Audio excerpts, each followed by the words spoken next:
Chiar nu mă așteptam să fac un video de genul acesta, dar până la urmă îl voi face, pentru că oricum este seară, cât este ceasul, nu știu, este aproape 9 seara și mă plictisesc.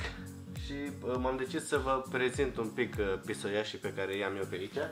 Dar bineînțeles cum am început videoul, cum s-au ascuns. Primul este aici în spatele meu. El este Oliver. Este foarte jucăuș. Bineînțeles, toți sunt jucăuși, cel puțin la vârsta asta. Este foarte frumos, este singurul băiețaș pe care îl am. Ce face Oliver?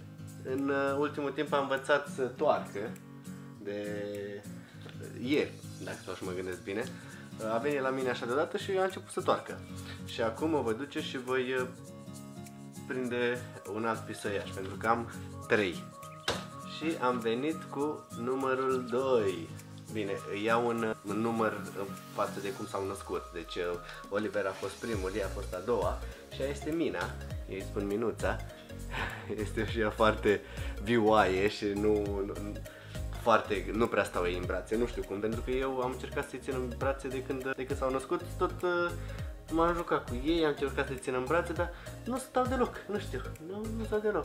Mai vin așa câteodată pe lângă mine și încearcă să stea pe lângă mine, dar nu sunt genul ăla de pisici care să stea pe lângă tine, să toarcă, adică maxim poți să prind 5 secunde cu ei, că altfel nu se poate. Și acum mă voi duce să o prind. Este acolo pe scaun, s-a cățărat pe scaun. A treia, pisicuța cea mai mică, ea este Alba. Albinuța. Alba sau Albinuța, eu îi spun Albinuța. Ea este cea mai mică și este și cea mai răsfățată. Îți vine să mănânci.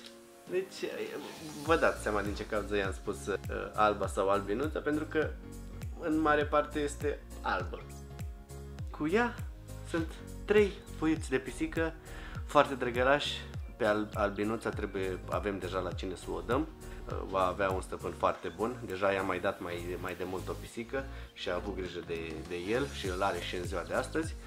Și pe ceilalți doi, pe Minuța și pe Oliver, îi voi ține eu momentan și cine știe, poate pe viitor, dacă voi găsi pe cineva care vrea să aibă grijă de ei, îi voi da, dar momentan nu mă gândesc la lucrul acesta.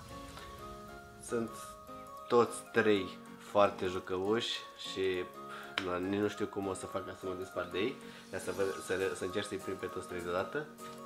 Da? Și aici i-am pe toți 3. Sunt nici drăgălași toți 3, deci nu știu ce o să fac eu fără ei. Cel puțin unul îl țin. Dacă nu 2, cel puțin unul îl voi ține.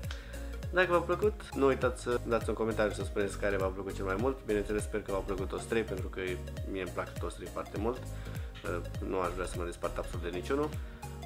Dar da, dacă v-a plăcut, dați un like și subscribe la acest canal și noi ne vom vedea data viitoare. La revedere!